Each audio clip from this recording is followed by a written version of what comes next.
किस पर हमला हुआ आपको दिखाएंगे, लेकिन हम शुरुआत कर रहे हैं दिल्ली से, क्योंकि दिल्ली बेहद महत्वपूर्ण है इस वक्त। दिल्ली चुनावों के नतीजों ने एक बार फिर से सबको चौंकाया।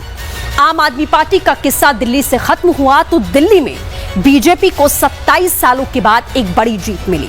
लेकिन अब सवाल यह है कि 27 सालों का सूखा खत्म होने के बाद दिल्ली के सिंहासन पर आखिर कौन बैठेगा।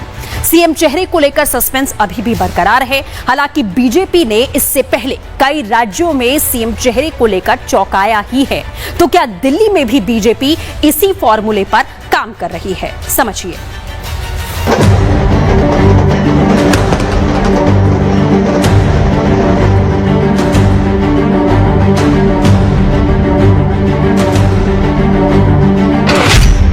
कौन बनेगा दिल्ली का मुख्यमंत्री?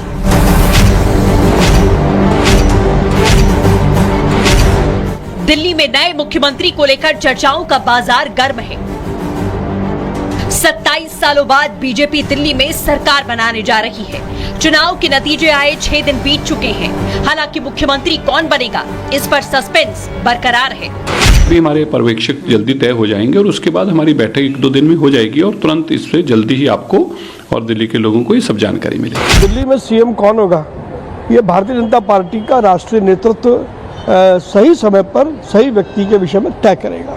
दिल्ली में जो 48 लोग आए वो 48 के 48 लोग सीएम के लायक हैं। उसमें से जिसको पार्टी विधायक दल का नेता चुनेगी वो व्यक्ति सीएम बन जाएगा। बीजेपी में नए मुख्यमंत्री को लेकर कवायद तेज हो चुकी है। सूत्रों की माने तो विधायक दल की बैठक 17 या 18 फरवरी को हो सकती है। पीएम नरेंद्र मोदी के दिल्ली आते ही बैठकों का दौर शुरू हो जाएगा। पीएम मोदी के साथ अमित शाह, जेपी नड्डा और बीजेपी के शीर्ष नेताओं की बैठक होगी। बीजेपी शीर्ष नेतृत्व ने 48 में से 15 विधायकों के नाम अलग कर लिए हैं। उनमें से 9 नाम छांटकर मुख्यमंत्री, मंत्री और स्पीकर का नाम तय किया जाएगा। वहीं दिल्ली में 19 या 20 फरवरी को शपथ ग्रहण भी हो सकता है।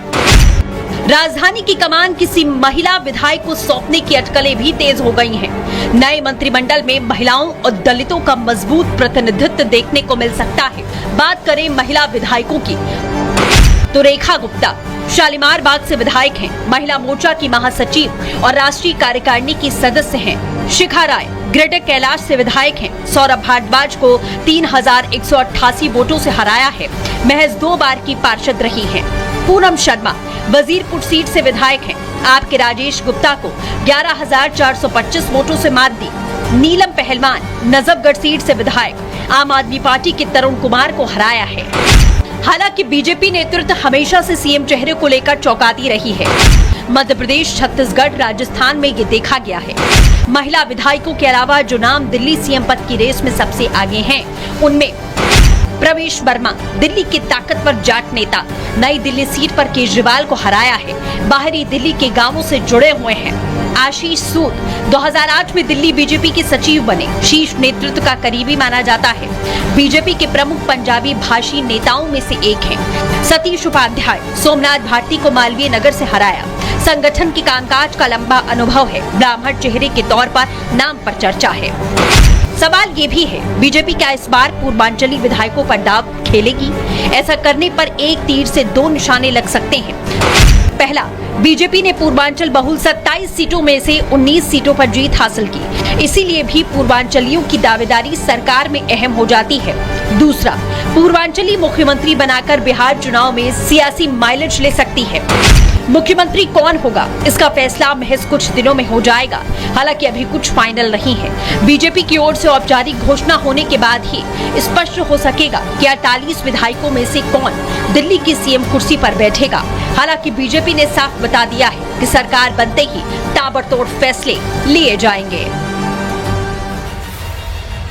तो कुल मिलाकर सीएम चेहरे पर जल्द ही मुहर लगने वाली है। लेकिन शपथ पर पहले बीजेपी ने, आपको बता दें, फुल एक्शन मोड में नजर आ रही है। शपथ हो उससे पहले जिन वादों को गिनाकर बीजेपी ने दिल्ली की जनता का दिल जीता, अब उन्हीं योजनाओं को लागू करने की जुगत में बीजेपी जुटी हुई है। दिल्ली में अब बाबा के बुलडोजर की एंट्री होने जा रही है, तो यमुना की सफाई से लेकर मोहल्ला क्लिनिक का नाम बदलने तक एक के बाद एक लगातार बड़े फैसले दिल्ली में जारी हैं। देखिए।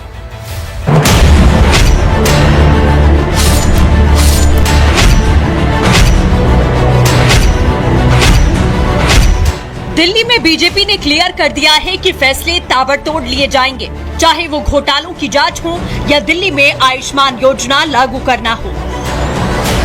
राजधानी में अतिक्रमण एक बड़ी समस्या है। बीजेपी ने इस मुद्दे को चुनाव में जमकर भुनाया था, अब बारी एक्शन की है। पड़पड़गंज में अवध ओझा को पटखनी देने वाले बीजेपी विधायक रविंद्र सिंह नेगी फिर चर्चा में आ गए हैं। रविंद्र सिंह नेगी का सोशल मीडिया पर एक वीडियो तेजी से वायरल हो रहा है। वीडियो में पड़पड़गंज क्षेत्र में अवैध कब्जे के खिलाफ कार्रवाई की चेतावनी दे रहे हैं।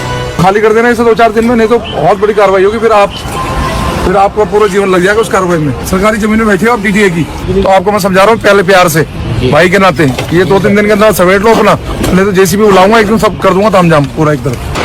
क्या दिल्ली में चलेगा बाबा का बुलडोजर? जाति विशेष धर्म का तो मुझे पता नहीं है। मैंने फिर कहा वो कोई भी जाति का हो, चाहे वो हिंदू हो, चाहे मुस्लिम हो, चाहे सिख हो, अगर वो गलत काम करेगा, वो अवैध कब्जा करेगा, तो उसे बर्दाश्त नहीं करा जाएगा, बहुत कड़ी कार्रवाई करेगा।